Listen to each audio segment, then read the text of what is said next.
Okay, we're live. Hi, this is William Ramsey. Welcome to William Ramsey Investigates. On today's show, I have a very special guest. He comes to us from the UK. His name is Jon Wedger. His last name is spelled Wedger. And he came to my attention. Somebody reached out to me. My listenership is doing me a lot of favors because I've had these really great recent guests from the recommendation of people listening to my shows. So somebody said, hey, you should reach out to Jon. I might have come across him researching in a while, but I hadn't heard his name. But he sent me some links to some of the interviews he's done. He is an former Scotland Yard detective who currently campaigns for the protection of whistleblowers and justice for the victims and survivors of child abuse. He is a whistleblower as well. And he's also exposed the dark side of the police and this cover-up of high-profile names, a lot of names that if you listen to my show, you'll know these names. He's had many attempts to have the police jail him. He knows about satanic ritual abuse. I've studied a case, and I included it in my book, Children of the Beast, and that was the case of Colin Batley, which is a documented case of satanic ritual abuse. So it's not some kind of fantasy or some form of satanic panic. It does exist. I don't think it's very common. Maybe Jon thinks it's more common, but he can talk more about that. So some of these names will pop up. So Jon Wedger, welcome to the show. It's an absolute pleasure. Thank you for having me, William. Excellent. And we were talking in the pre-show. My first interview I ever did on my YouTube channel was with somebody you were just with, Corrine Hutz, about. And I've interviewed her recently, but my first interview maybe 4 or 5 years ago was with her. So we have a kind of a mutual association. But for people who may not have heard your name, Jon, can you I included that brief bio, but can you kind of go through your background and how you found this calling to speak out against child abuse and cover up? Yeah, no worries. Again, I sort of I've become quite well known in the UK, and then it sort of spread. I've got a following globally now, and it's all by default. I never went out for any recognition at all, really. But my position is that I'm a retired police detective, and I'm a whistleblower. And for that, what qualifies me to hold that title is that I spoke out whilst a serving detective with Scotland Yard, and I was investigating vice crime in London, and we had an allegation come forward from a young girl, 13-year-old girl, that she was being made to work as a prostitute. So I was given the case and said, look into this. We think she's a liar. She's made allegations before. She's in the care system. She's basically, just get rid of her. Go and speak to her as we've got to, but we don't expect her to go anywhere. Anyway, I went and I sat down with this little girl, and she was in the children's home outside of London. She's from London, central London, and then she regaled this story to me, and it was appalling. What she was saying, that she was being made for the last 2 years to work as a prostitute. She was given crack cocaine and heroin in exchange, and it was a woman that was pimping her out. The woman was a prostitute, and she was very well known to the police. I knew who this woman was, and she was very well known to the vice unit for a long time. And funny enough, that there had been rumours that she'd had involvement with young girls, and they'd never pursued it. And this little girl, she said, look, there's not just me, that there's many others. And she gave me the name of another girl, and I went to see this other girl, and the other girl said the same. And she gave me the name of another girl, and it sort of went on and on and on and on. And it was just like snowballing. There was 2 of us working on it, and then we started gathering the evidence. And these girls were, it started off with the one, and it went into the dozens, and then more than that, the list, it was well over 30. And in a very, very short period of time. And they were all children of drug addicts or dysfunctional families. And these children were picked up by this woman. They were taken to various venues, usually hotels, and they were made to have sex with men.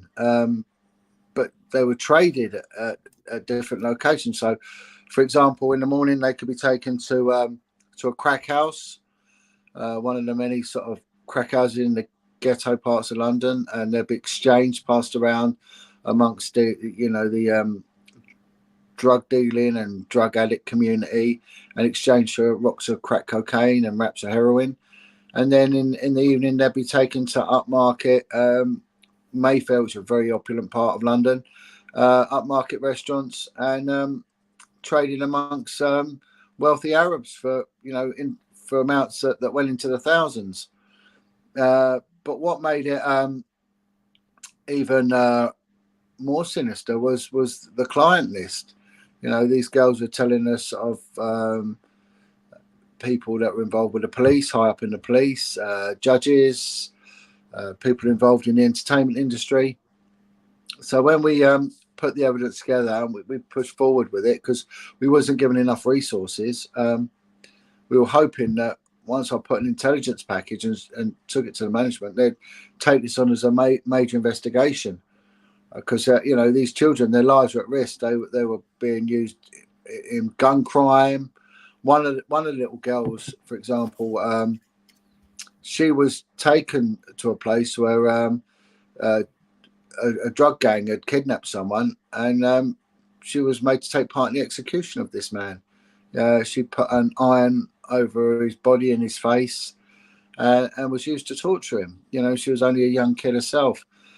So they were involved in a very, very dangerous world. And so I was expecting the senior management, the higher sort of ranked officers within the Metropolitan Police to look on this favourably and to afford us the necessary resources that we needed. But in fact, the opposite happened. And what resulted in was a very senior officer threatening me. He threatened me in a very obtuse manner, telling me that if I mentioned anything of what I knew, that I'd lose my home, my children, and my job. Now, I was a single parent. I was bringing up 4 children on my own, and my children are now grown up, thank God.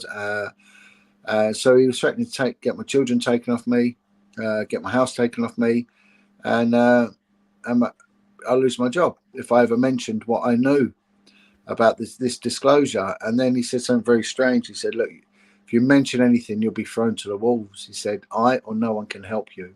You have no idea how deep this goes. Now, I didn't know what he was on about at the time, I thought that in some way I had professionally embarrassed the Metropolitan Police, but I didn't know to what extent. I was very confused, and I took the threat very seriously. But things took a very dark turn, because there was a big attempt to really scale the investigation down. In fact, it only resulted in the prosecution of offences against one of the girls. The prostitute involved, she had very serious connections with the police.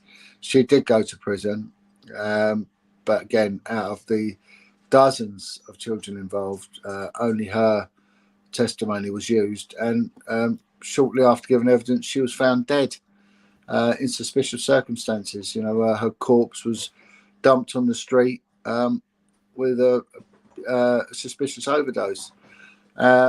Justice was never held for this girl. No one was ever found accountable for her death, and her grandparents to this day still campaign for justice for this poor girl. So I thought that if this girl's brave enough to speak out, then I'll have to speak out. So I continued investigating similar cases. On one case, within 1 week, I'd found 50 children that were being used as prostitutes. They all came from the same background, economically very poor, dysfunctional, drug addicts children. One of the things I campaign against now is family values and the need to have a strong, cohesive family, because it's broken families where the children that are exploited come from, on the whole, Right. And there was these care homes. There's like a element of abuse in all of these care homes in the UK. I can't remember. I read a story about one. There was in an island kind of south of the UK. I can't remember it offhand, but there's been like stories of predators. Yeah. That was in Haute de la Garenne in Jersey. That's right. And it's very funny how all this dovetails together. And I will come on to that. It's very peculiar how these things are all linked, and this shows how organised child abuse is. It's an international trade. It's don't worry about drugs and weapons. Two of the biggest trades is a trade in children and a trade in animals. It's incredible how much money is involved in the trade in animals. I've got an ex-colleague of mine. He works on that area now out in Africa, and we're talking a multi-billion-pound industry there. But children are number one. Children is huge. Children and sex trafficking are bigger than drugs. Yeah, sex trafficking is a bigger, whether it's underage or anything like sex trafficking from even older women are forced into trafficking from China or Asia and Mexico. It's a huge industry. Well, this is my big argument, because I say when I lobby Parliament, the British Parliament, quite a lot, and I tell them, I say, stop looking at Thailand and Cambodia and that. The trade is going on underneath your nose. If you know how to look for it, if you recognise the signs, it's going on underneath your nose. We've got to stop pointing the finger at the third world countries and saying, look at, these retarded, backward, banana republic places where children are commodity. It's going on under our noses in first world Western society. It's going on, and it is. It's, in fact, probably more so. Now, I spoke out and I said, right, this is corruption because I've been threatened for covering up, what is the most impactful and most important crime here. So I made an allegation to a corruption unit within the police, and they did take it seriously. But what happened then, the investigation was taken off of them and it was passed to a national investigation unit. And what they did was they shelved it, and then they decided, because I was now a witness and classed as an intimidated witness, they decided to turn all their investigative efforts into me. So instead of investigating the allegation I made, they started investigating me. So there was a 4-year campaign to destroy me. There was 9 cases put against me to the Crown prosecutor to try and imprison me. I was interviewed for, and alleged to have taken part in some of the most bizarrest of allegations. They went through over 10 years worth of my work emails. And I was getting arrested for example, one of the things I got arrested for was theft, right? Theft. And it turned out it was theft of a piece of A4 paper because I'd printed off an invoice for a private company. And this was while you were working at Scotland Yard, correct? Yeah. They alleged me of trafficking heroin and said I could get 15 years in prison. I mean, absolute load of nonsense. Data protection violations, threats to kill. Because I told one senior officer, if you ever touch my children, I'll kill the lot of you. So they then arrested me for threats to kill. Yeah, and it was just bizarre. They stopped paying me. Now, bear in mind the threats that were against me. I was told you're going to lose your home, your job, and your children. Right? So now I'm looking at losing my job. I'm looking at losing my liberty. I'm looking at losing my home, because over that 4-year period, for 3 years, I never got paid. So I had no money. So I went sick and I had to work in construction as a labourer for cash in hand to survive. And then, what years were those, John? What years? This was between 2014 to the end of 2017. It's not that long ago. No, not that long ago. One of the, they was just worried that I'd go to the press, which I did. I went to the press in great style. I really hit that one hard. But one of the things that happened during that period, I've had the banks coming around to look at repossessing my house. I'm looking now at the me going before a Crown Court, and one of the 9 cases maybe sort of taking hold, and I get prosecuted if I went if I went before a court and I was found guilty, they would hit me with the hardest sentence they could. I knew that for a fact. But I'd done nothing wrong, so I wasn't. Well, I was frightened, but I wasn't going to back down. But during that period of time, one of my children got involved in a very terrible accident. It was a life-changing, life-threatening accident, and he was in a very bad way. In fact, he was actually declared dead for 10 minutes. He was in a coma for a long time. He was on life support machine. There was 5 days they gave him on life support before they pulled the plug. And see, I found my faith during this time. I prayed to Jesus Christ, and I said, you know, if you're giving my son back, I'll commit to your cause to helping children. And after 3 days, my son actually woke up, and it was a miracle. It was actually classed as a miraculous recovery. But during that 3-day period when I was in hospital, watching my son die, I came home afterwards. I was exhausted. I had no money. You know, life wasn't in a good place for me. But when I got back, there was police officers there, 2 detectives, and they arrested me for child abandonment because whilst my son was dying in hospital and I was with him, I left my 15-year-old boy home alone with my 23-year-old boy, and they declared that a criminal offence, and they arrested me for that with the intention then of getting social services involved, which meant there could have been care proceedings against my youngest child. So every single threat that was made against me sort of came to fruition. It was just evil, and it was evil. But at the same time, ironically, bizarrely, that this happened, Jimmy Savile had come to light as being not just a child abuser, a rapist to children, but a child murderer and a necrophiliac and an active Satanist.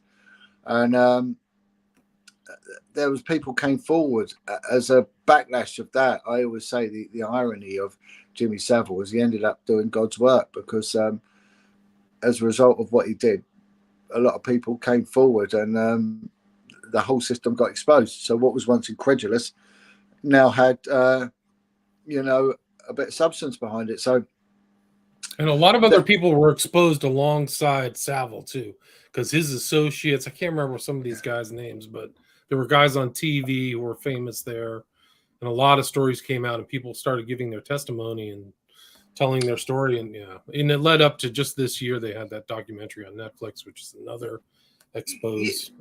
Yeah, and what happened, it was really strange because, and I want to talk about that documentary as well, because it's very interesting what came out of that. But there was other police officers came forward, and I thought I was alone in what I'd done. But there was one officer who came forward from the north of England who had spoken up against the grooming gangs, in which they got the Pakistani Muslim grooming gangs that were pimping out young girls. She exposed that, and she was bullied the same as me. And another one was a guy from Jersey. He was a senior officer in Jersey, and he'd spoke out about the children's home, Hope de la Garenne. And his name was Lenny Harper.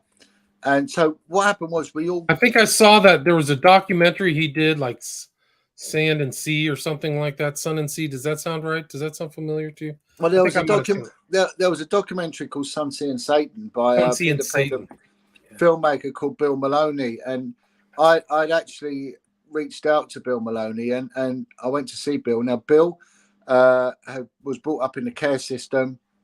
He was abused in every single way from the age of 4.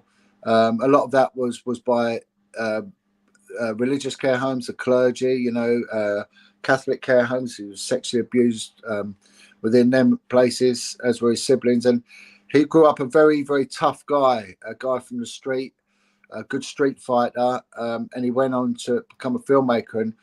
And Bill and myself become very close friends, and we still, you know, talk on a weekly basis. Even today, we were, you know, over the last 10 years, me and Bill have become like brothers, and all through. Sorry to interrupt, John, but it just shows how important it is for people to put these documentaries or just something out and leave it there, because I was just through my research that I bounced across that documentary and just watched it, And it's interesting just now, and that's like linking it up to you, but takes a lot of courage to come up.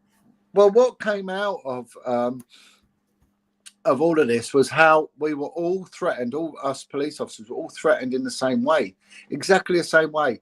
And I call it the algorithm of bullying. So how I was attacked, that's how Lenny Harper was attacked. Maggie was the other girl from Rotherham, which has come up on the screen in Greater Manchester. You know, she was attacked in the same way. And we all of a sudden had a voice. So we started lobbying Parliament. I started then going out and interviewing survivors of abuse. Using my detective skills, I would go around the country and I started talking to a lot of ex-criminals. And some of these were very well infamous gangsters in the United Kingdom. And one thing they all had in common, they were all sexually abused. And through that, I got to know Corinne Hutzterbart, who is one of the best sex offender profilers in the world. I mean, she's caught two serial killers, and she's got an incredible success rate in the work that she does, and she's one of the only ones who deals with child murderers. So I work closely with Corinne now, doing a lot of outreach work. I've just come back from Belgium working with her, but one of the things that started coming forward was that every now and then, you know, we would get people that would tell their stories in the children's home, the sexual abuse that went on, the cover-ups, how the children were denigrated when they left the school. There was a lot of anger, but because bear in mind, William, anger is trapped trauma.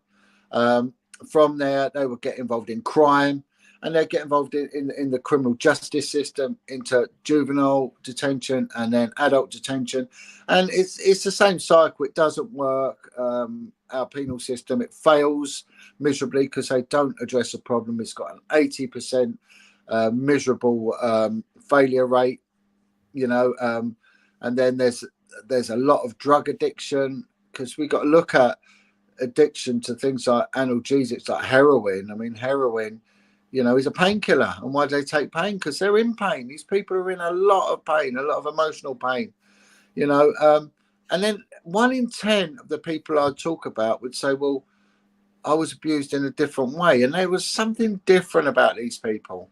They were very, you could see that the trauma was chiseled very, very deep in them. They would actually get stuck in talking about it. They seemed like they were trapped and they weren't able to vocalize. And then when you did manage to get something out of them, they said it was to do with Satanism, devil worship, and it'll be their parents, usually the grandmother, and they would be taken to places and they were ritually abused. And I never really sort of got to grips with it. And then Bill Maloney, he said to me one day, you know, your job is to talk about ritual abuse. That's your job. That's what God wants you to do. And I didn't actually want to. But the moment I did start speaking about ritual abuse, my word, I got attacked. I got attacked so badly. I had a huge social media following. You know, I could put out a video and the next day it could get 2 million hits. It was incredible. But the moment I started talking about ritual abuse, my word, the shutters went down. My hit rate plummeted. I was getting trolled. I was getting reports to the police that I was talking about cases that were ongoing in the court system.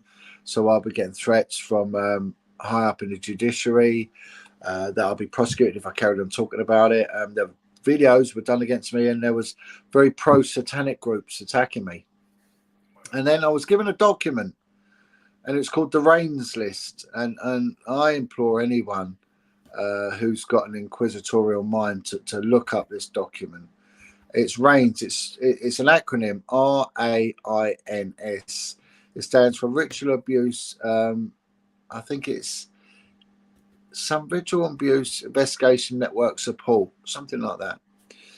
And it's compiled by a woman called Dr. Joan Coleman. Dr. Joan Coleman was a leading psychotherapist at a top London psychiatric hospital. And like myself, she would talk to survivors of sexual abuse. And she started seeing a very similar pattern, that every now and then, 1 in 10, they would talk about this ritual side of it, and they were clearly different in their demeanor. And what happens with ritual abuse is that they're tortured, and the most degrading and appalling things are done to them, which I want to try and highlight as best I can, because I think people need to know this. And it causes a fracturing of the mind, which is a condition known as DID, or multiple personality. Now, Dr. Joan Coleman was interviewing people, and if 2 or more survivors of ritual abuse mentioned the same person, she would document it, right? Because it was corroborated then. And then she made it public. So there's an extended list and there's this public list. And the public one is a 16-page document, and it's a who's who of Satanism in the United Kingdom. And there's politicians on there. Jimmy Savile's on there. One of my old bosses in the police when I was on the Vice unit is on there. Wow. And I think you should read that and then look at that Netflix documentary, because some of the people they interview on that Netflix documentary on the Jimmy Savile thing, now I'm going to be careful here because I've been bitten before, they may or they may not be on the RAINS list. That's all I will say. There's not many witnesses that they give evidence, but there's 1 or 2 that do, and they may or they may not be on that. And it's worth cross-referencing, right? Very worth it. And again, especially pay attention to witnesses from law enforcement. And it's appalling. Now, I've given this document to the Minister for Crime, the politician who's the government-appointed Minister for Crime. One of my co-workers actually handed the document to David Cameron, who was the Prime Minister at the time. So we know for a fact that it went right to the top. The guy who handed the document to David Cameron ended up getting a 2-year prison sentence and spent most of that in solitary confinement. One of the main campaigners against Satanism is a man called Wilfred Wong. He's now serving a 23-year prison sentence. For what? Well, kidnap, but it's loaded. There's more to it. The official evidence is that he kidnapped a child. Reading between the lines that this is a rescue attempt gone wrong. And bear in mind, Wilfred's focus was satanic ritual abuse. We can only but draw an inference that maybe that child might or might not have been connected with something to do with satanic ritual abuse. Again, I'm very cagey with what I say now, because the Satanists will attack. Wilfred Wong, without a doubt, is one of the most upstanding, decent, bravest people I've ever met. He's a close friend of mine, and I stand by that guy, and I will. Now, bear in mind, I'm a former investigator for child abuse. I continued my campaign to help victims of abuse. I would not align myself with anyone that was in any way doing wrong for a child. So I stand by Wilfred Wong, all the way. So, so when you start looking at satanic ritual abuse, things take a very, very sinister turn. And again, if you look at Hope de la Garenne, the children's home, in which please watch the documentary Sun Seeing Satan. I know you mentioned it, William. Sun Seeing Satan by Pie and Mash Films. Phenomenal bit of independent investigative journalism by a guy called Bill Maloney. But the copper that was running the investigation, who again has become a very close friend, a guy called Lenny Harper. Lenny Harper got information that, children weren't just abused in this home, in the basement. They all said about the basement, that there were other things going on in the basement. And I've heard that there was ritualistic abuse going on in the basement.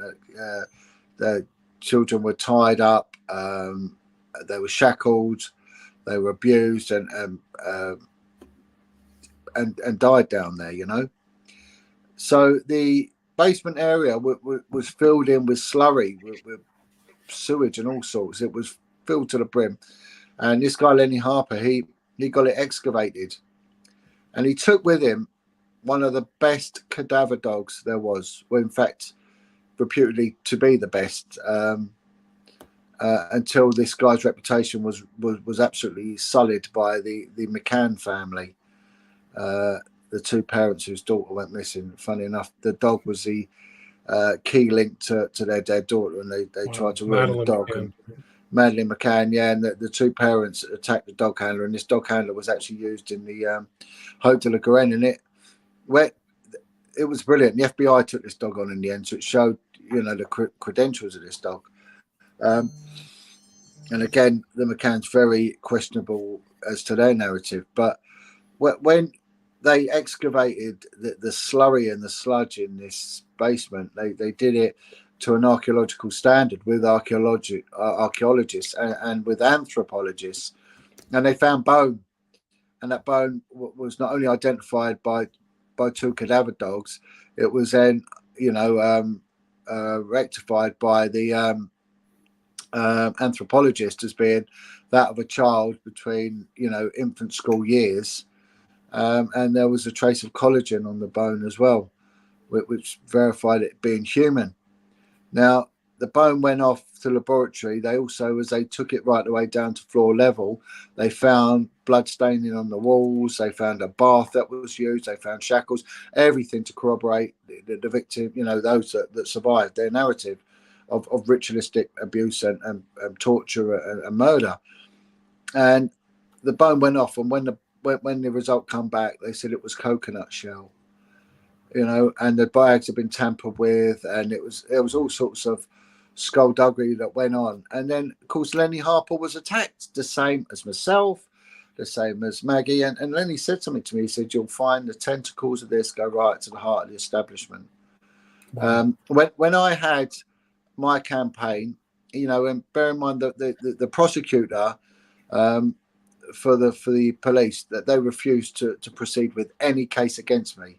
Right, so every single case was thrown out. Bang, they all went. They all got dropped. Every single one.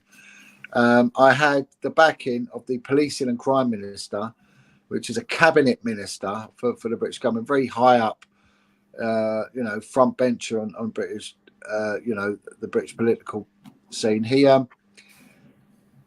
was brought in by the Home Secretary, who's one down from the Prime Minister, and the Home Secretary said to him, "Stay away from Jon Wedger." And the next day he was removed from his post. He lost his job for supporting me. So what are they hiding, you know? But the ritual abuse stuff, any abuse on a child is evil. It's a work of evil, full stop. But when it's deliberate and it is done with the worship of Satan, Lucifer, whatever they want to term it, even when you look at the other negative deities such as Santeria, OPR, voodoo, you know, and many more, you know, Santa Muerte and all these other offshoots, they all worship the same demons. When you look at demonology, it's the same gods all around the world that they worship, and it's a mockery of Jesus Christ.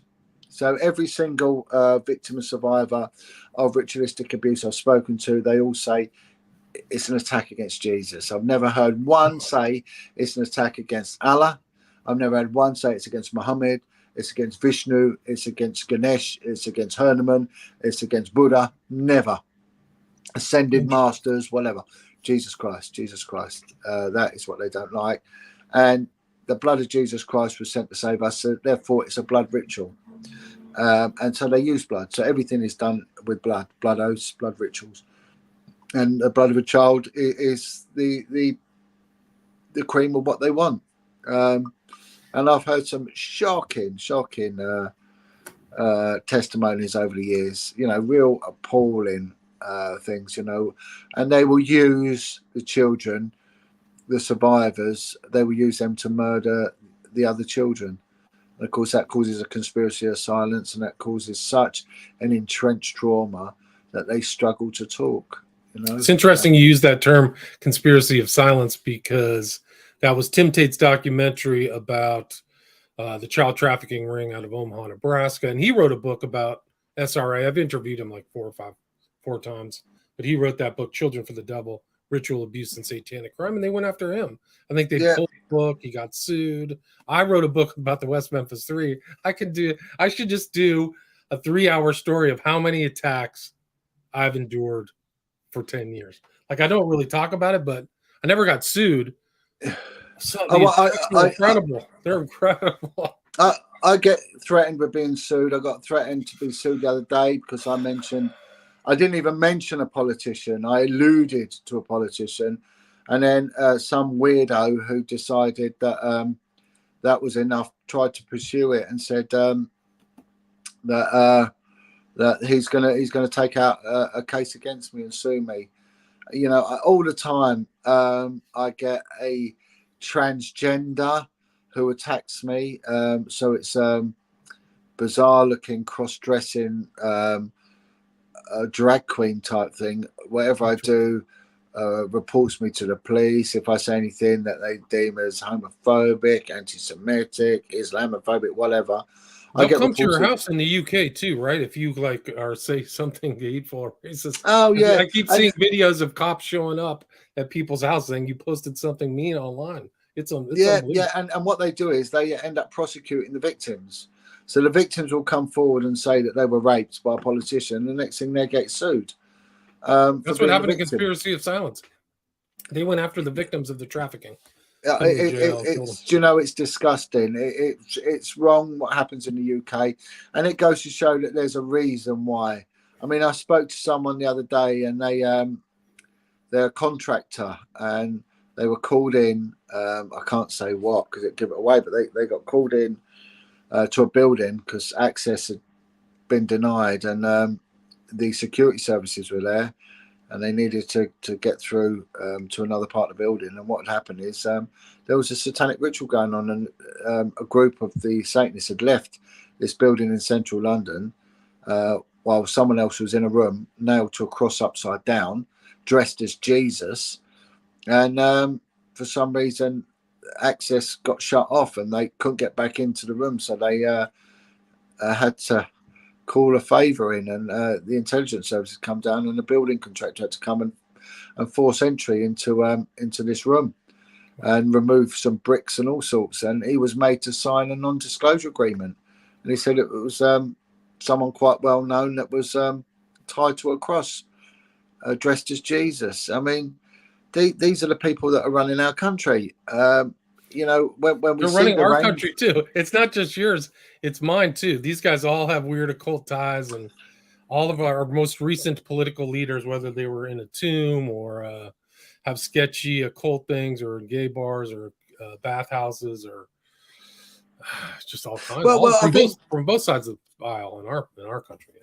What we got to look at, William, we got to look at where it has actually been exposed. And one of the best cases is the case in Belgium of Marc Dutroux. If anyone wants to look something up, look up the Beast of Belgium. Marc Dutroux, Dutroux, Dutroux. This case was in the mid-90s, and it was a guy who was just a bum, really. He was just like a labourer, and he owned quite a few properties, but he was abducting young girls, and he was keeping them in sex dungeons through various parts of Belgium. And he'd built these cells underneath various buildings, and he would take these girls to parties. And quite a few girls died, but a couple survived. And when they spoke out, they said, look, there were members of the aristocracy, the clergy in Belgium, political leaders, business leaders were all part of having sex, and it's just unbelievable. And 90 civilian witnesses died in the lead up to the trial. 90. Right. His associate died. All these people surrounding him were found in graves. It was incredible. Burnt bodies. It was a slaughter. And that list of all those people was like the aristocracy of Belgium. So all of the political elite were all in on it. And there was a huge march, it was a nationwide thing. It's like they're Epstein, because it Yeah, involved all these names that never got investigated or yeah, and prosecuted. Interesting, yeah. well, they had an experienced prosecutor on there, and he was removed. And the most important case ever in Belgium criminal justice history, they appointed a novice prosecutor who'd never prosecuted a case before, because Europe is not like the UK and the ex-colonies. So wherever the British have been, they brought a thing called common law with them, which is what you have over there. America has, Canada has, I think Jamaica's got it.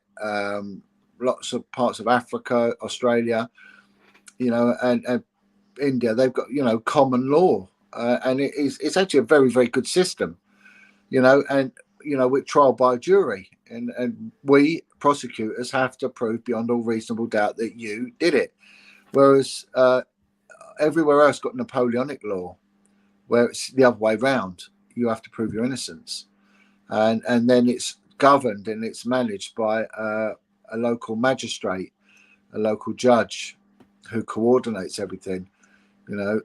It's open to huge amounts of corruption. Not that the other system isn't, of course it is, but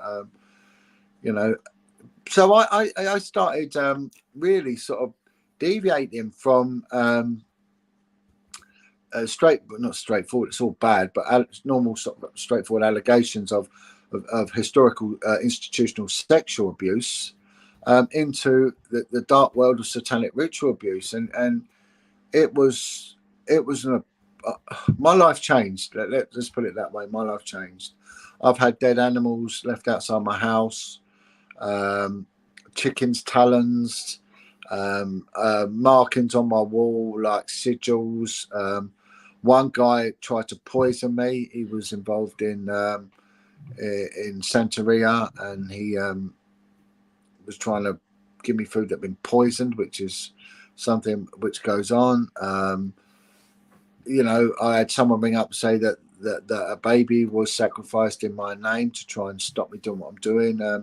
We get people like Russ Disdar, out over your side, who one of the leading guys who exposes ritual abuse. Shadow of the Darkness, yeah, he just passed away. I did a bit with Russ. I used to share a lot of information with Russ. He's gone. Me too. Yeah. He died from the hospital protocols, is my understanding. There's a whole series of murders here in the U.S. where they just got thrown in there, got remdesivir shoved down their throat, and they died because it was all the incentives were inverted so that the hospitals were making more money killing you than saving you. It's super crazy here in the United States. It's off the charts. Ritual abuse is highly, highly organized. There is a structure to it. The rituals are very, very important, and it works, and it does work. I've become a very, very committed Christian. I would never, ever go nowhere near this if I didn't believe in Jesus Christ. It would be impossible. I wouldn't last 5 minutes. And I see a lot of people that they do go down very, very quickly. They get sick or terrible things happen to them because you can't. It's a spiritual warfare. Yeah. And you can't go looking into this unless you've got some ground in the right sort of protection, and that is Jesus Christ. But it's I would urge people don't go anywhere near this if you haven't got a good commitment to prayer and a good ground in Christianity, because it's dangerous. It is, and it works. It's very dangerous. These are very dangerous people, committed people. Murder is nothing to them, so you got to really. Oh yeah, I mean, like someone said, how can you be a part-time Christian against a full-time devil? That they commit everything, and there's a reward. You see, you've got to see why do they do it, but there is a reward. You see, evil rewards people straight away. God does it in His own time. It is spiritual warfare, and it says, we fight not against flesh and blood, but children are so important in this. They are needed. And it just destroys. It destroys it. Sexual abuse destroys kids. It destroys their souls. It destroys their hopes. their dreams. You know, it's the most wretched thing. So we've got it all wrong in society, our value system. You know, the number one thing for law enforcement should be child protection. That should be number one. You know, we should be enforcing greater, stronger family values. We've got to get rid of this single parent, baby father, baby mother culture. It's decimating the pornography. It is without a doubt going to be one of the most poisonous things society's ever known. We're yet to really see the harm that's going to cause. I think, you know, because it's, you know, porn on the net. Okay, it's been about a while, but not that long. But porn on these phones, these tablet phones, you know, that's quite a recent thing. And there is no way of preventing anyone looking at it. And, you know, our kids are watching it. And they can watch anything they want, any type of porn they want. And it's just absolutely going to... I can't even begin to sort of imagine what the pieces we're going to be picking up in about 20 years' time from all this.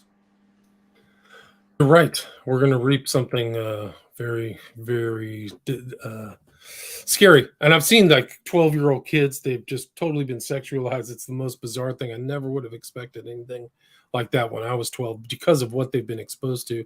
But I was listening to Putin's speech, and he really is upbraiding the West for being run by Satanists. And I just went, oh, well, he's yeah, right. you're right. Yeah, right. Exactly. I thought the same thing. The guy's telling the truth. You're right. We are run by a bunch of Satanists. You know, and that's why there's a need to silence him. And anyone who speaks out against this, you watch the attacks come. You know, they come from every single angle. You know, it's non-stop. Someone said to me once, "Are you fed up of being attacked?" I went, "Yeah." And they say, "Right, it will stop when you give up."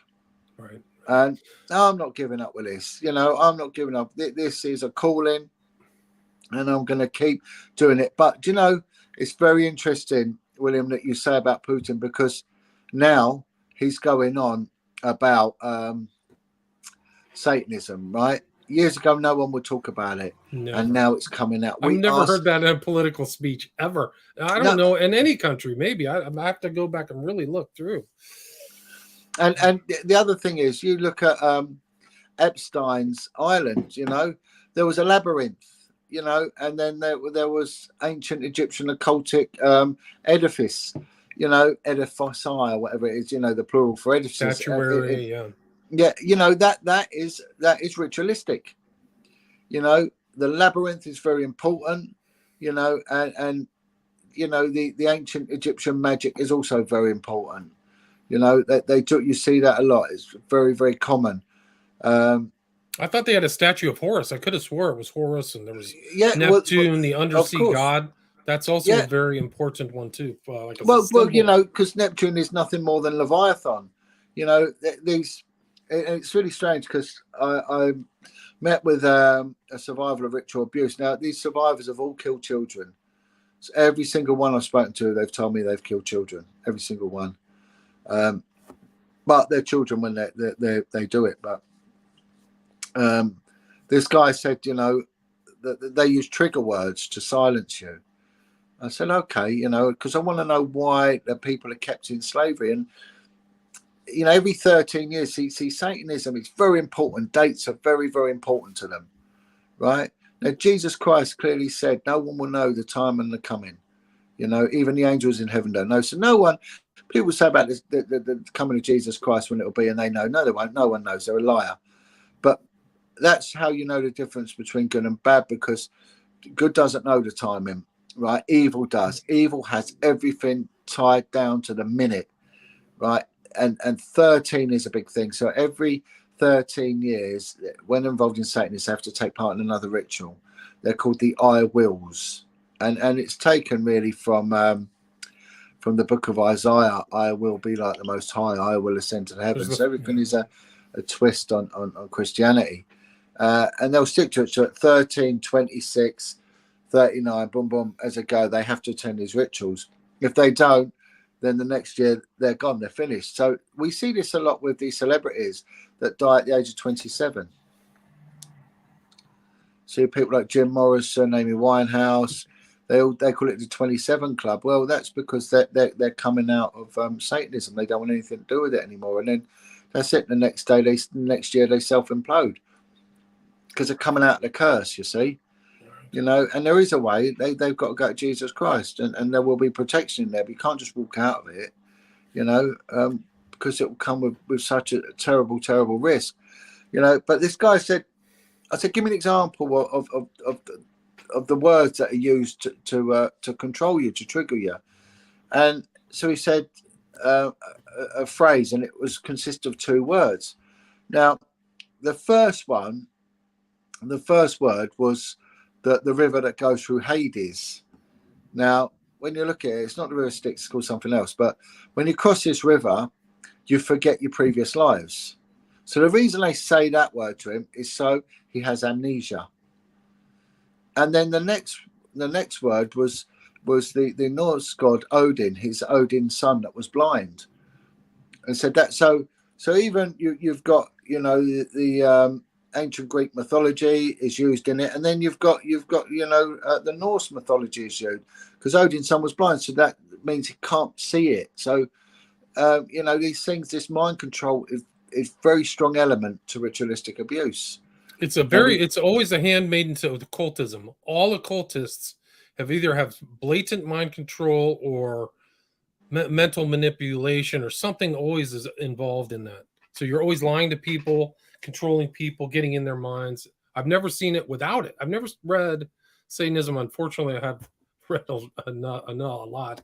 I've never seen it without that, without some form of coercion. But we see it all the time, don't we, in popular culture? It's got to a point where it's a joke now, especially the music industry. I don't trust. We hear a few of these musicians that say they're now Christian, and I don't trust them, right? And the reason I don't trust them is that they should be proclaiming Jesus Christ, their Lord, their Savior, and speaking out, but they don't.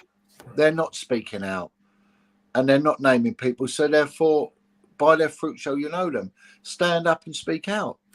If you've got something to say, speak out. What are you afraid of? And of course, they're afraid the system will take them out. And the system is afraid of being exposed. But the one thing is for certain, William, it is going to be exposed. The light will be shone on it, I've done a little bit of work with John Ramirez. I don't know if you're aware of John Ramirez. I think he's from New York, right? Wasn't he? He's from the South Bronx, and he was telling me about Marilyn Manson. He said, and he calls him out. He calls out Marilyn Manson. He's got no qualms about it at all. And I've heard so much about so many people. And Manson was deep. Manson was deep, and he was in a recent ritual with guys with occult ties with Kanye West, Bieber, not an occult tie, but him just being in this like Christian ritual without really divulging all the stuff Marilyn Manson. And we can go into all kinds of ties through the UK crimes and all kinds of stuff that he's not divulging. Makes you kind of wonder. Yeah, but people like Marilyn Manson and some of the others, they're stupid, they're fools, as well as being perverts and everything else. Where do they think it's going to get them? Look, we're all going to get old, and every one of us is going to die.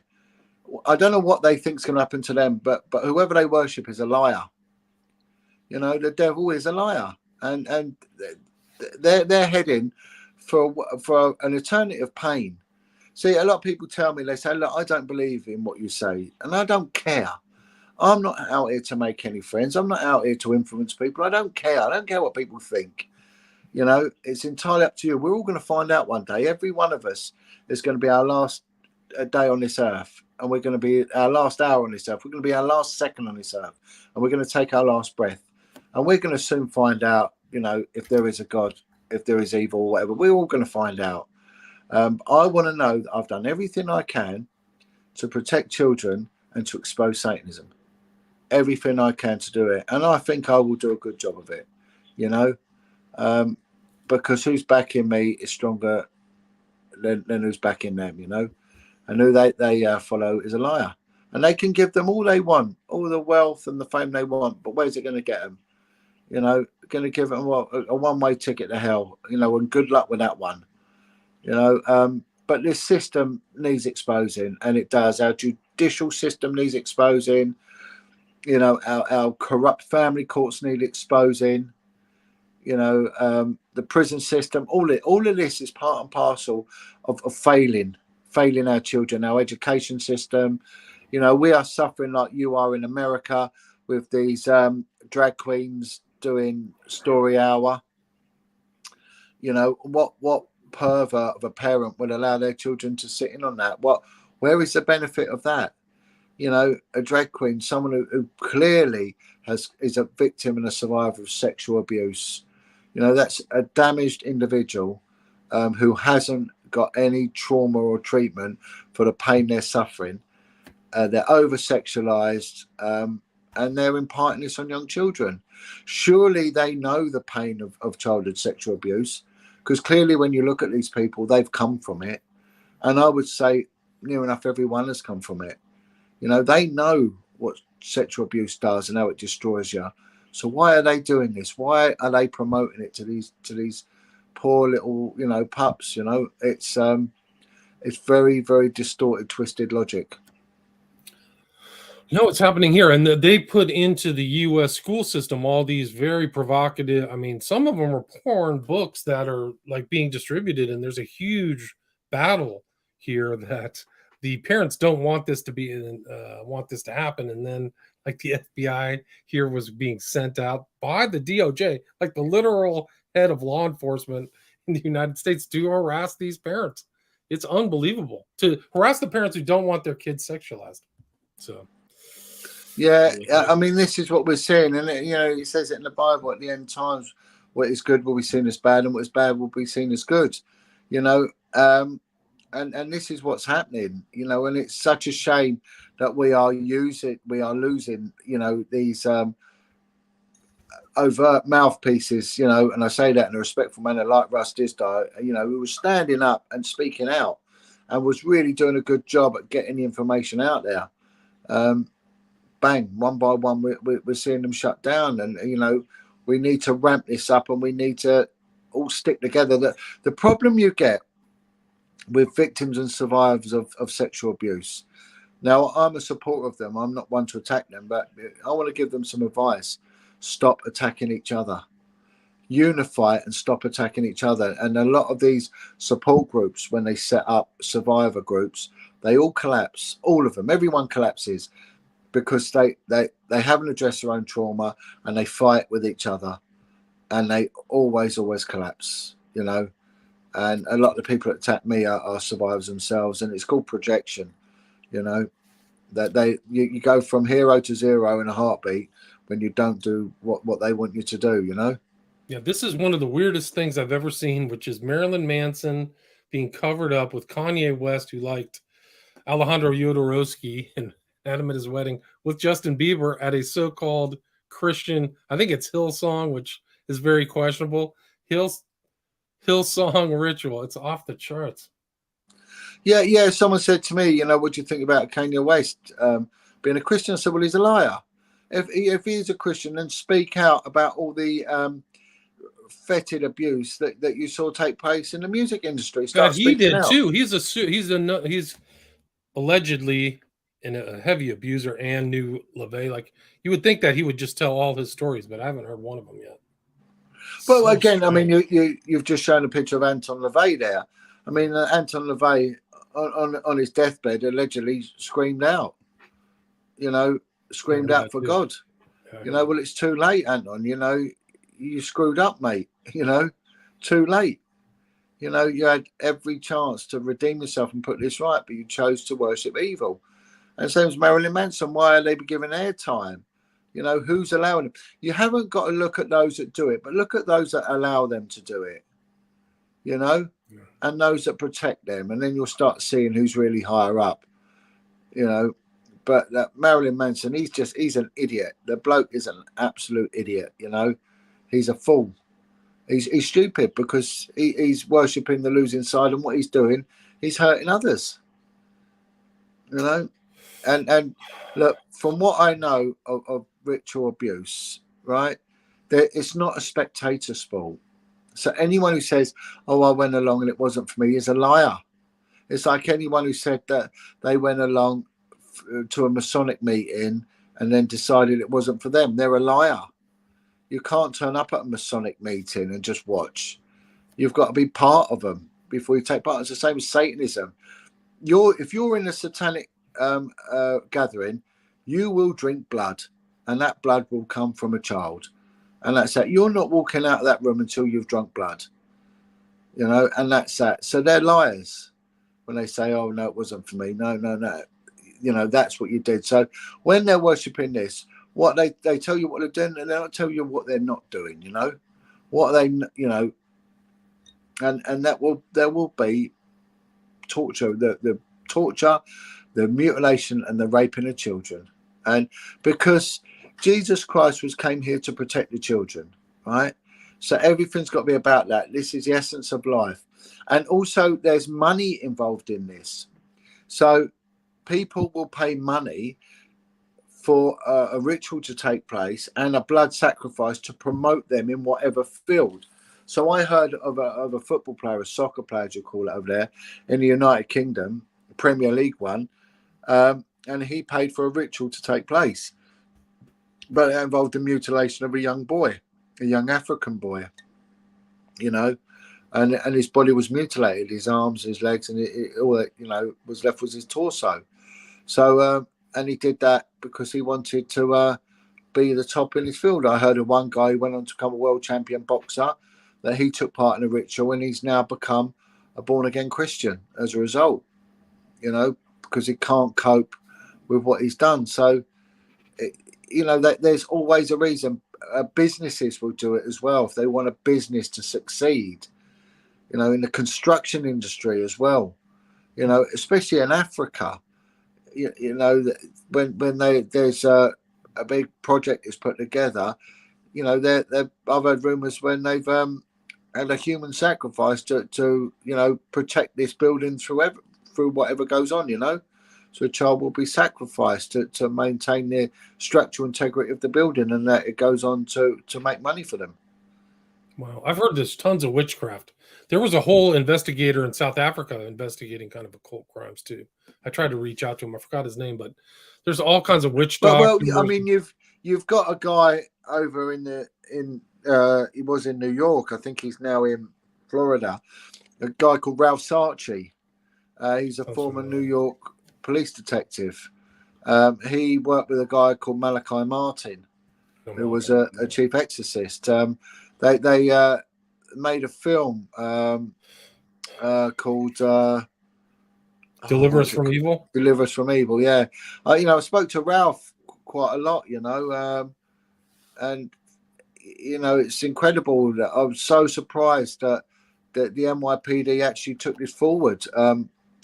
But the police in the UK, oh man, I've given them copies of the Reigns list, and not one of them have ever sat down with me and said, "Come on, let's talk about this. What do you know?" I've gone to them with so much information regarding ritual abuse, and no one has ever sat down with me. Never, not once. And it's not difficult for them to find me. That's him, yeah, Ralph Sarchi. I mean, Ralph's a committed Catholic, and he worked with Malachi Martin. And Malachi Martin has a brilliant documentary called "Hostage to the Devil," which follows his work. I think Ralph goes on to give a little testimony in that, homage to Malachi Martin. So there's plenty of stuff out there, and there's film after film after film, Right. showing the occult and how it works. So it's no secret. So this isn't nonsense, but the United Kingdom is so far behind it; it just refuses to ever allow it to be exposed. But it does get out there, every now and then there is a prosecution. We've just had one in Glasgow in Scotland where 12 people were prosecuted for abuse of children, which was satanically linked. I heard about that. What do they term it in the press? I forgot that. What was it? Yeah, I think they put it down as Satanism. Okay. 12 convicted of sex crimes and linked to Satanism. But there's been quite a few high-profile ones in the UK, but not many. Not many, yeah. It's I don't know what it is. I'll have to look it up after. But see what happens is that the United Kingdom intelligence services get involved, right? So when children make allegations involving politicians, and they have come out, we had it with the Elm Guest House. It was a place where male politicians were visiting, using rent boys, and I've spoken to some of the rent boys who are now grown men. See, this is the range list. It's an incredible document. It really is an incredible document. Why that has never really been. The Satanists attack it all the time. That's probably a satanic one with grudge list written on it. But I don't know if you can find it. Let's see. But it, Text. That's it. That's it. Ritual Abuse Information Network support. There might not be many names that the US audience know, but there's plenty that the UK audience knows. Wow. So there are these little nuggets out there that sort of signposts away, through all of this. But see, that's good. That's worth listening to. This guy here, his name's Alex Thompson. He's a former intelligence officer himself. Lovely guy. I've talked to Chris Spivey too. I've interviewed Chris Spivey about what he wrote about the elite. Yeah, so I mean, Spivey. Maybe it's on Spivey's Spivey. Sorry. Yeah, I mean, I have to navigate my way through very carefully because there's a lot of people that do get carried away, and they go down a route which could be deemed conspiratorial, and you've got to be very balanced, in order to keep your credibility. You've got to keep a balance. But there's enough stuff out there, especially regarding our political elite. But the reason the intelligence services get involved is because, this sort of information, especially if Putin was to get hold of it, could be incredibly detrimental to the political instability. I mean, Cyril Smith, that guy there, it's just see this guy here, Cyril Smith, the fat one. He was a Labour MP. He was caught with child pornography in his car. The police officers arrested him, and then the intelligence services, our MI6, MI5, they intervened, and and he never got prosecuted. But because what it does, it causes political instability, and then they put things like D notices on them, which is like gagging orders. Well, they're actually defence notices. They're a military tool to prevent information being leaked. Right, but then he becomes an owned man, right? We did you a favor. You're our guy. Of course. You do what we tell you for the rest of your life. It's got blackmail value, Yeah. There's always going to be a payoff all the time, Always there's going to be, they'll be called on. And there's. I'll put a link to the Reigns list. I think it's the full thing is on Christopher Spivey's site. Yeah. And Ted Heath. I mean, I've spoken to victims of ritual abuse who said they've witnessed Ted Heath. I've spoken to 2 witnesses who said they've seen him cut people's throats, like little children's throats. He would turn up regularly, Ted Heath. He an active Satanist. This was the Prime Minister. A Prime Minister. I heard that he used to go take kids out on the boat, then do horrible things, and then just dump them in the water. I mean, and then we got PI. We got the Paedophile Information Exchange, which is a pro-paedophile political group, and their backers are still part of our Labour Party today. We got Margaret Hodge, Patricia Hewitt, and Harriet Harman 3 female Labour politicians, all right honourables, still standing in Parliament to this day, who were backing this group. And one of these women, they wanted the age of consent reduced for boys to 8 and for girls to 14. One of them went on to become appointed minister under Tony Blair's government, Minister for Child Protection. I mean, it's sick. It's sick to the core. And we got Prince Charles, and we got to look at who he's connected to. His best friend was a man called Bishop Peter Ball. Bishop Peter Ball is a convicted paedophile. And one of his victims went on to commit suicide because of the abuse he endured, the sodomy that Ball put him under, And Charles protected him, openly protected him, and Charles denigrated his victims. Prince Charles, wretched what he's done. Again, Paul Boateng, He's king now, right? King Charles III. And it's just incredible, Right. This picture is incredible too. This is just a nightmare gallery of the usual suspects. Michael Jackson, this kind of magician who has his own allegations, Boateng, and then Janner, who was didn't he get convicted, or he just was I know a victim of Janner's. I know a victim of his. And this guy spoke out about him, and he was persecuted, this guy, for speaking out for him. The report has just come out from Janner. 34 victims are taken seriously. 34. There was many more, all for sodomy. But he got away with it, because he was classed in his own religious community as being a good Jew, because he's, a Jewish peer, and he was a Nazi hunter. So he forwarded the campaign to expose a lot of the Nazis.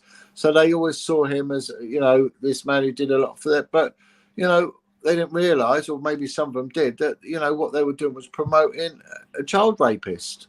Wow. It's just incredible. It was a cover for him. I'm a good Nazi hunter, but yeah. I'm going to he hid behind his religion and his peerage to get away with it. Well, who was backing him? Who was allowing him to do it? Again, Boateng, was a barrister. Went on to represent many cases. Well, that's just sick. This is actually interesting because I didn't know Peter Mandelson was on this list, but there's a picture of Mandelson and Epstein together close to the island. Let me see if I can find it. Yeah, and Mandelson's on the Reigns list. Right, that was it. I was reading from the Reigns list. Yeah, he's on the Reigns list. Let me see if I can see this picture. I didn't know he was on the Reigns list. Elton John's on it. Really? Yeah. Wow. It's just absolutely incredible. This is them together. People need to wake up. Wow, they really do. They need to wake up and stop giving these people the credibility they don't deserve. These are. He got green custard. At least he got something. Somebody threw. Yeah, something. well, he needs a lot more than that, doesn't he? Yeah.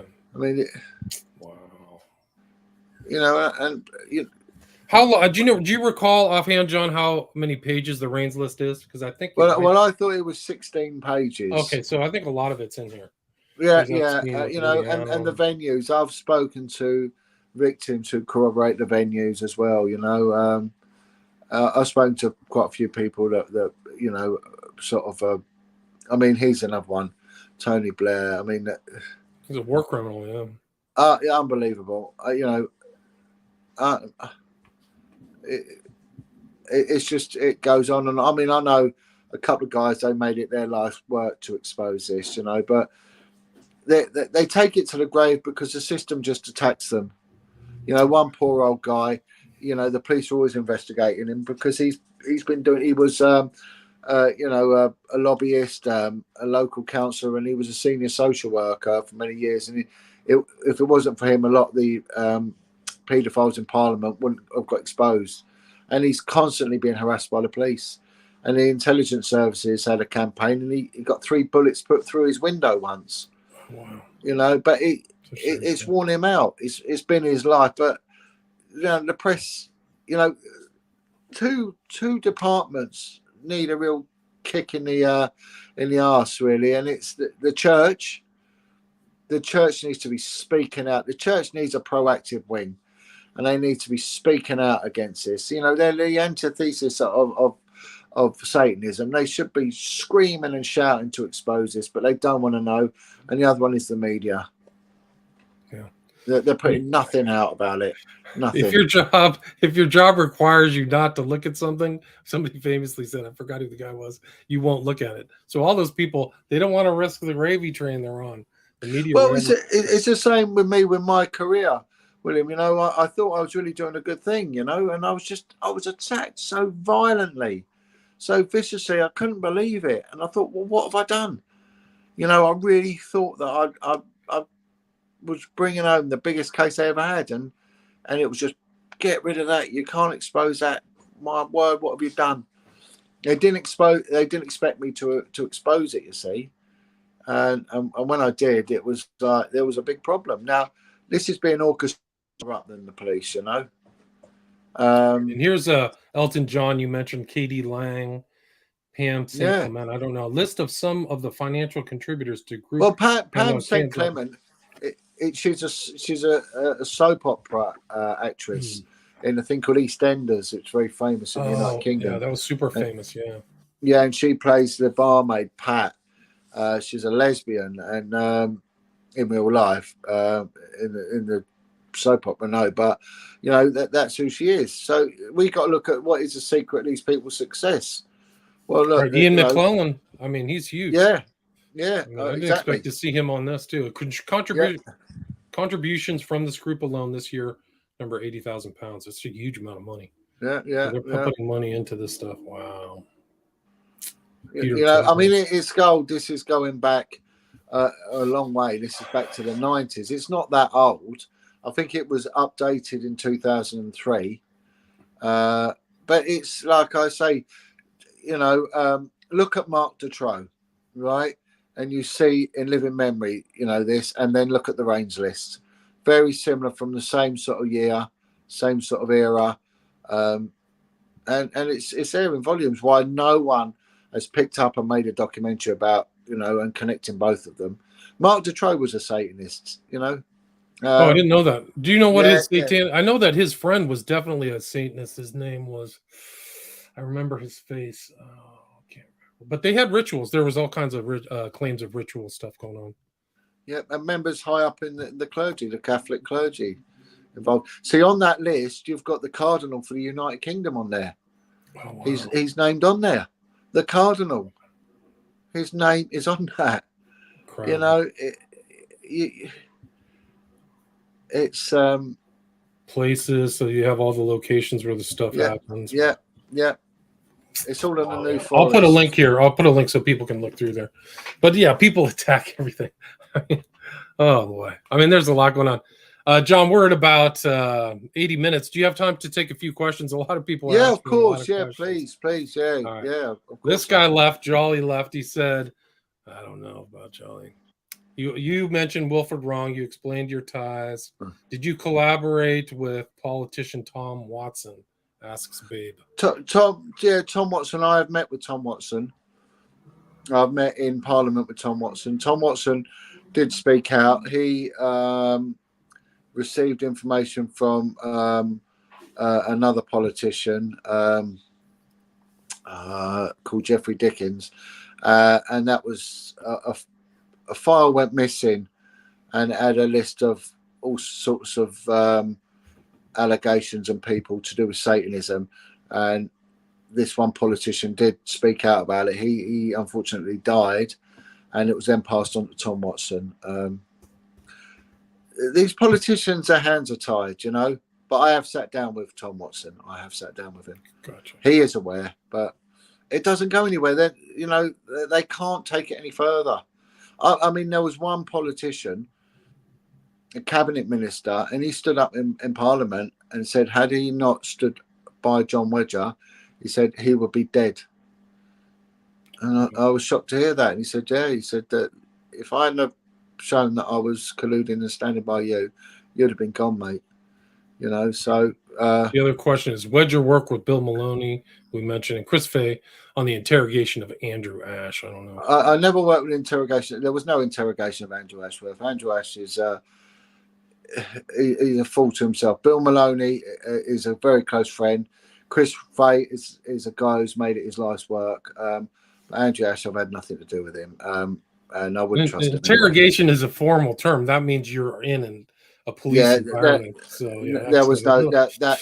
I wouldn't entertain question. It seems like you interrogate somebody. I mean, unless you I wouldn't entertain that person. They're misinformed. And then let's see. These are questions a little loaded. Very confusing. He already explained his affiliation with Wilford Wong, who is in jail for kidnapping. Illustrate Life asks, I have to ask how many care homes are run by the quote church unquote. I think this is going on. Yeah, now, yeah. If I may answer that, you see, the care system is a business, and it's actually when we're going about trafficking, children in care homes is trafficking because they're basically sold. Now, there was a big children's home. There was an anthropologist by the name of Dr. Bernardo, and he set up this children's home, and he exported tens of thousands of children. In fact, he sold them under auction to Canada, and he sold them to whoever was buying them. So some were going to, most of them were going in for cheap labour, and some into sexual servitude. You know, there's appalling cases of it in Canada. And a lot of it was run by the church. The church set up a lot of homes in the UK. There was a lot of sexual abuse that went on within these homes. Now, there's something very interesting that came out about, especially I'm going to only talk about the Catholic homes here. Now, 80% of the Catholic homes were offshoots of Catholicism. So they were different orders. So they were like the Order of the Brothers de la Salle and various other factions, and 80% of these orders are not answerable to the Vatican, so they have no adjudication. Still there? He dropped off. The guy who I was trying to remember. Oh, sorry, you just blipped out for a second. Can you restate that? They're not affiliated with the Catholic orders, right? Well, what they are, they're self-governing, so they don't come under the adjudication of the Vatican. So there is no one to manage these. So they're basically self-managing. So whenever there's a complaint against them, they deal with it themselves. So whereas it should have gone to a higher body to deal with, and then they should have brought in sanctions, there isn't any. So any complaint, they deal with a complaint. So it's like someone's saying about Jon Wedger, look, we got a complaint about Jon Wedger, and it's given to me to investigate. So there was a lot of abuse within these church homes, a lot. Gotcha. Another Oswald asks, is Wedger familiar with the work of Alex Thompson and David Scott of UK Column? Does he approve of their coverage of abuse? Yeah, well, I mean, Alex Thompson he actually narrated the Reigns list, so he gets a massive thumbs up. I've done an interview with David Scott. The UK Column were the first ones to put my testimony out there, and I thank them for that, because had they not done, I think I would have probably been arrested for speaking out to the press. So I've got no problem with them. In fact, I applaud the UK Column for what they have done in the past. Gotcha. And this is the guy who I'm pretty sure I read about. He's an associate of Dutroux, who practiced some form of occultism. Okay, right, yeah. Michelle Nehul. I'll have to go back and look at that. Oh, Michelle Nehul. Yeah, that's right. Yeah. My memory's a little fuzzy. I saw Mr. Wedger briefing Bill Maloney and Ben Fellows at the Notting Hill Tabernacle at a UK Column event in 2011. Was he still a policeman then? I retired in 2017. So that should answer that. Let's see. Ben Fellows' op accusations were made, money collected, and eventually it all disappeared, as did Ben. He returned with a new name, Zed Phoenix, once forgotten. Have you heard that story? I know he changed his name, but whatever he's done, that's nothing to do with me. I mean, gotcha. Who knows? Let's see. Has Wedger heard of Alison Miller's work on SRA? She's in Victoria, BC. And does he think there's much difference between North America and UK SRA? I've never heard of her. I'm going to look her up, though. Now you said that. There won't be any difference between it at all. It's all based, it's ancient, it's all based on the same premise. You're going to get regional variations. But even if I look at stuff to do with voodoo, for example, it'll be the same. So the gods will be named differently. So one of the deities that's worshipped in Satanism is Leviathan, right? The serpent of the water. Whereas in Africa, West Africa, they'll call it the Mami water. And in Santeria in South America, they'll call it a very similar derivative of that. So it's all the same when you break it down. They're all the same gods. They just have the same gods. It's same in the order of 9 angles. My most recent study of kind of occultism, they worship the, what is it? The same god in Greek and Roman stuff. Yeah, of course. Yeah. Same type. Yeah, it's like Zeus, and it's like Thor and all them. They're all just variations of it. Neptune. All those things, yeah. Sean Wake the Dead. Does John believe the police are working for the Satanists who are abusing the children? I mean, that's. I mean, by their fruit show, you know them. I mean, one thing I'll say is the police aren't doing enough to expose Satanism, if anything at all. And in doing that, if they probably are doing the work for the Satanists. Look, I don't have a problem with police. I have a problem with corruption, and we have corruption in high office. My problem was corruption in high office. Lower down, it's more stupidity than it is corruption. But high up, there definitely is a cover-up. So with that question, what I'd say, high up, without a doubt, the police are doing the work for the Satanists. High up, lower down, no. I wouldn't point my finger at the low-level detective or constable, no. But in high office, undoubtedly. And this is something that actually came to my mind while you were talking about the police. What do you think about Freemasonry and the police department protecting each other? Yeah, it does go on. It does. Without a doubt, it's. I don't think there should be an oath within an oath. I've seen it happen. I have seen it happen many times. Yeah. And again, it's very covert. It's a secret society, but without a doubt it happens. And it happens in the criminal world as well, but they'll both deny it if asked, but yes, it does. They have to. Yeah, of course, yeah. Illustrate for Life asks again, have any of the victims you've tried to assist received any form of justice? Have any victims? They've received healing. They've gone on. Yeah, they have. They've gone on to get compensation. One went on, and her father did get convicted. So, yeah. I mean, what you got to understand is that I'm not law enforcement, and I'm not international rescue. I have no access to intelligence indices. All I can do is open source. I've only got the statutory any person power under common law. I've got no extra powers. I've got none of the trappings that police officers got. The access to information I had in the police was phenomenal.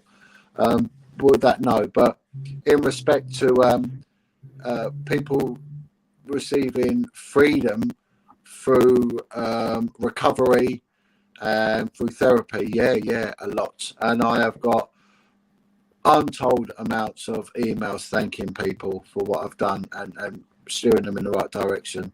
Incredible amounts. So yeah, I mean, without doubt, I've got a lot of evidence that will back up the fact that what I was doing was the right thing. Gotcha. And Ritual Abuse is Real ask about Karen Irving. Do you know her name? Are you familiar with her? Karen Irving is a Satanist. No. And she runs a group called Hoaxed. I interviewed her. I don't think I've ever interviewed her. I think I interviewed with her. I think that she's the one who says Hampstead is fake. Yeah, she's I a think Satanist. she's a Satanist. Oh, I didn't know that. Yeah. That's Yeah, provable. Karen Irving is part hostess. She's not a nice individual. Okay. She's a troll as well, so I'm not a fan of hers. Not a fan of hers. So what's your thoughts about the whole Hampstead story and the kids? Yeah. I mean, a lot of what the children say ties in with a lot of what the survivors say. So I've got no reason to doubt the children at all. And I think when the children give their accounts, I mean, it was handled in the wrong way by everyone that's come across it. Even when the Guardians interviewed her, it was done in an appalling way. However, when the children did give what's known as a free-flowing narrative, I believe them. Gotcha. So you're a believer of the children. I found their story to emulate kind of satanic ritual abuse, but some of it I found to be not credulous or credible. Also, the fact that the parents kind of ran off and then left. The parents, I've got question marks over the parents, but yeah, the children, their narrative was too free flowing. But the parents are, Well, I mean, the thing is that a lot of the people who I think are credible and have gone through these events, they're mentally, they're scarred for life. Yeah, they're scarred. They're damaged and they're scarred for life. Yeah. You're talking to damaged people. I mean, I found that to be. Yeah, very, very damaged people. Yeah, and they're emotionally damaged, and it's shocking. And there's a different sort of damage with the ritual abuse. So they end up with this multiple personality, the DID, and some of that can be very problematic. Gotcha. Jon, we are at 90 minutes. Is there anything you'd like to add or anything I missed? And can you also give your contact information? I know you have a huge Twitter following, but people want to reach out. Yeah. I mean, I everything I do, I tend to do very covertly now, and all that. But you can get me on my email, which is Jon Wedger. I'll answer that one for Will for a minute, but let me Jon Wedger, WEDGER, the word foundation @gmail.com. I can't guarantee I'll get back to people. I can't guarantee I can help. I will try, and that's that. I'll make no promises. And I do talk to people abroad. I mean, what I would say to people is, if you are a survivor of SRA, get your testimony out there, speak out. Make it common, make it that others are prepared to speak out, and with that you'll have strength in numbers, and you'll start to be taken seriously. But why it's kept undercover, it remains undercover, and they keep winning. Let's stop giving the devil these victories. Let's give some victory to Jesus for a change, and we only need one good, credible victory, and that's it. It's exposed for good, But while we don't get that, we keep getting these people like Karen Irving and all the other Satan followers, boasting and tribulating all the time. But Wilfred Wong remains in prison. God willing, he gets released. We just don't know. The justice system has been unreasonably harsh against him. Well, it would be, wouldn't it? Because this is a man with no previous convictions. I'm not saying that I agree with his actions or anything like that. However, I'll stand testimony to his character. He's a good man. He's a man of God. And he would not knowingly ever do anything to hurt a child, but he would do everything to expose Satanism. So let's hope he gets an appeal and he gets released and he continues his good work. Great. And great talk. Thanks for sharing all that information. There's a lot there, and people can check it out on, let's see, I'll put links to some of the other interviews you've done.